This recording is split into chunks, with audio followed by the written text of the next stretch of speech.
Please enjoy the rest of your evening right here at SeaWorld. Bye-bye, everybody. Anong tawag dito? Sa next time? Ha? Shipwreck?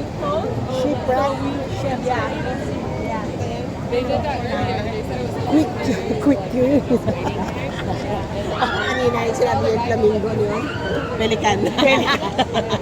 Chef. Ay, chef. Okay, game. Mababasa tayo, hindi? Good luck. Hindi mabasa. Nasakay sa ganun. Tapos, andar-andar siya sa flowing river kunin. Nandito na kami sa Shipwreck Rapids. Ay, mabilis!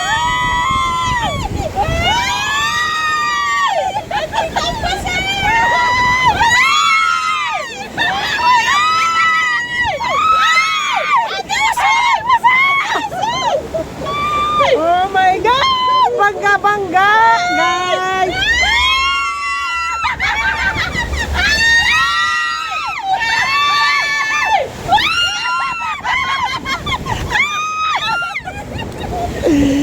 Oh my God! Guys! Wild river! Wild river! Wild river!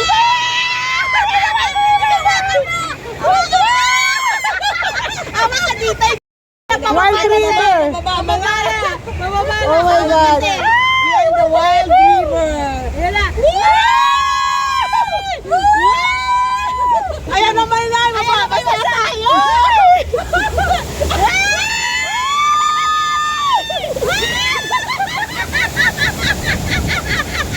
Ayan pa! Mababangga! Ayan dyan!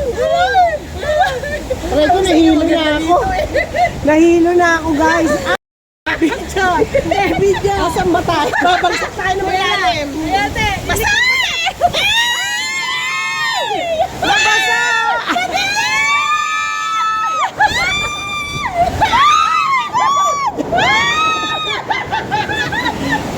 Oh my goodness! Madilim pala dito, guys. Hindi tayo kumain. Oh, Diyos ko Daena. Malapit na kami sa exit.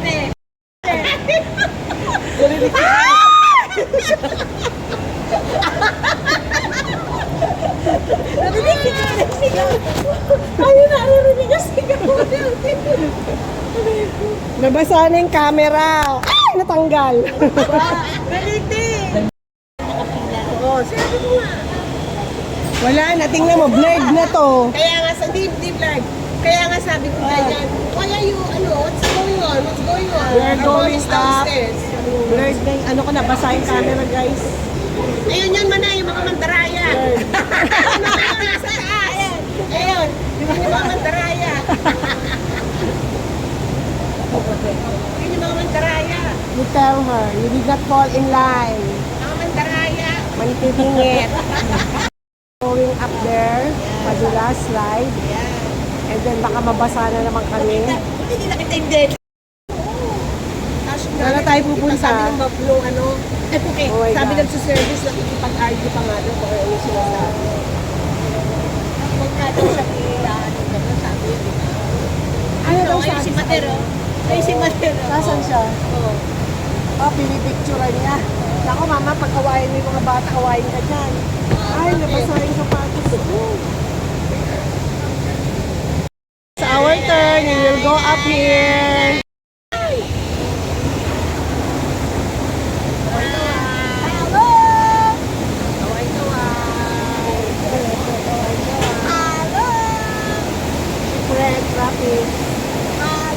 Nabasa yung pa ako.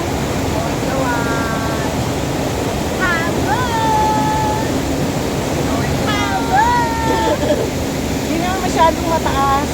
Ewan ko lang pagbaba namin doon. Awakan ka dito. Mukala mo.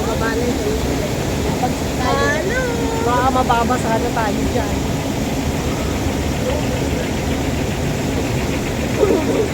At this time, please unbuckle your seatbelt. Ay, wala na, mababa na.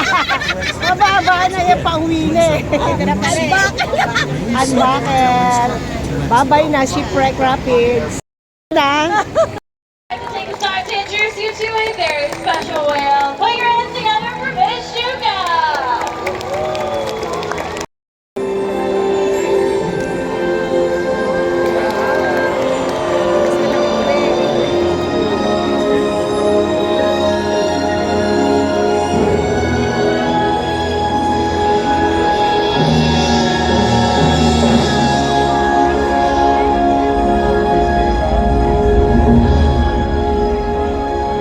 The world has one interconnected ocean, a vast blue expanse critical to life on Earth.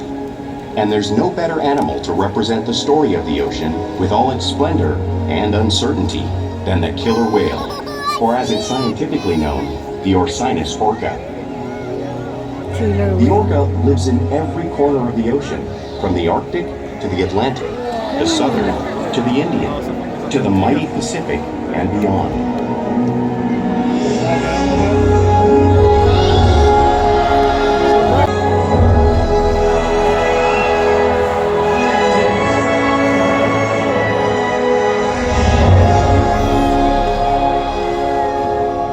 Making it easier for them to surprise and catch their prey.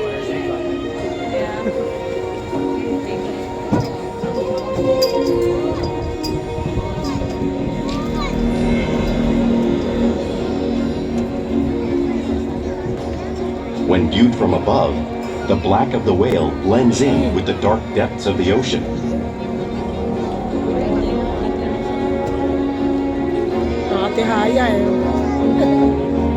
When viewed from below, the orca's white bellies match the brighter surface of the water, blending with the light above, giving them the perfect camouflage. Oh, nambabasa. Oh, yan ang kanyang pambate. Oh. Isa pa. Oh. Ay, grabe.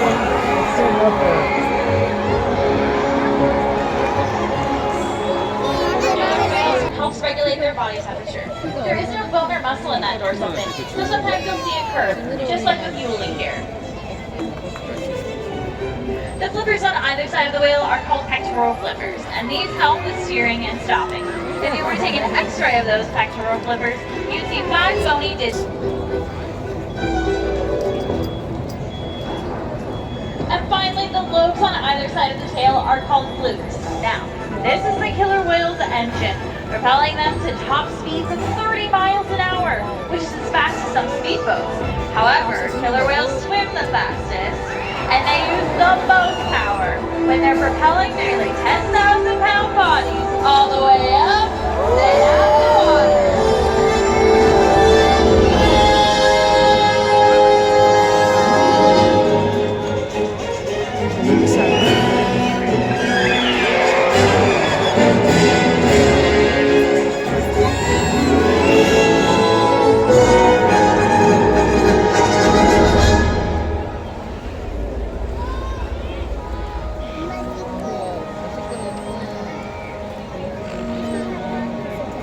Killer whales, though just half the size of her male counterpart, she is in charge. It's all about attitude, not size. Because they live and work as a group, orcas need to communicate with sounds and body language. Orcas use clicks for echolocation or navigation, whistles to socialize in the pod, and calls for group coordination and hunting.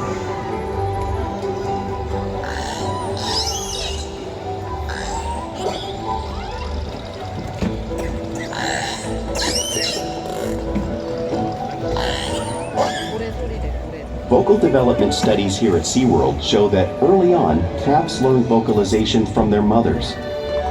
But as they grow, they learn from others close to them as well.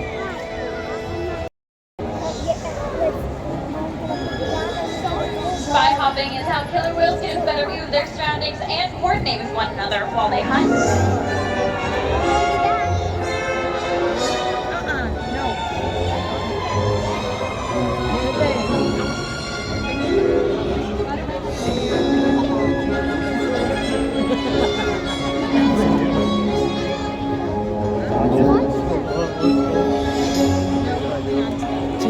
nag-exhibition Loose dyan. laughs are another form of communication that killer whales use both in the wild and right here at SeaWorld.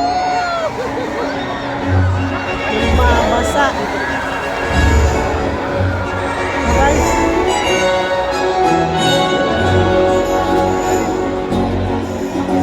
hanggang dun lang siya nambabasa. Dito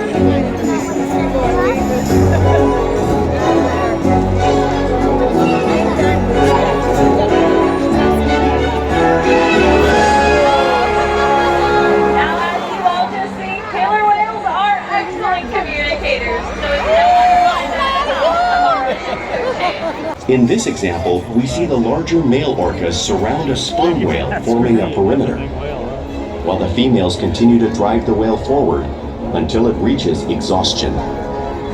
The calves then move in to join the adults in the group. Whatever their prey, killer whales always cooperate and hunt together, making them a highly successful predator.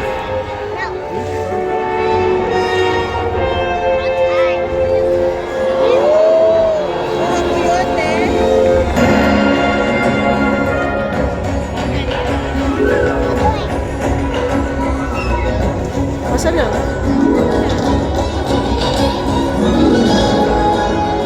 Now, you'll often see them used when catching a ride in the wake of a boat or even when surfing a wave. Hindi siya tumaas.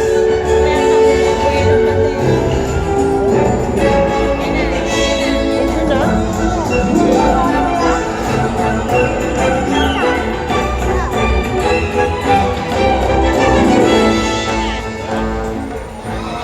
Ang basa.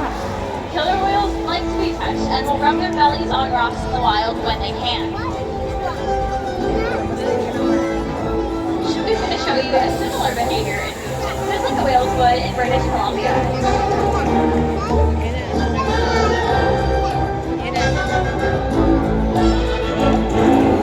Bigalak pala siya.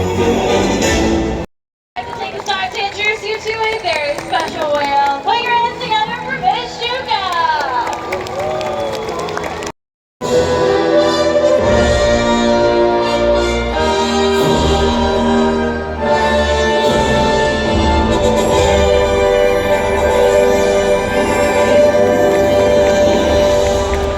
Thank you guys so much for joining us today for Orca Encounter. We hope you gained a greater appreciation for these incredible animals. Please enjoy the rest of your evening right here at SeaWorld. Bye-bye, everybody.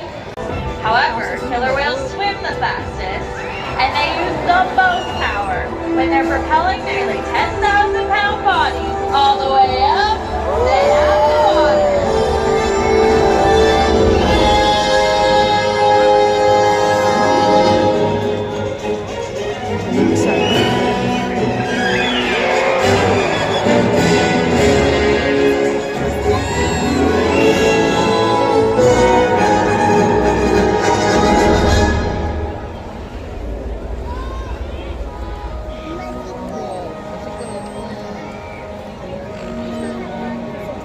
Killer whales are highly social animals with a well-defined social structure. An orcapod is always led by a female. Though just half the size of her male counterpart, she is in charge.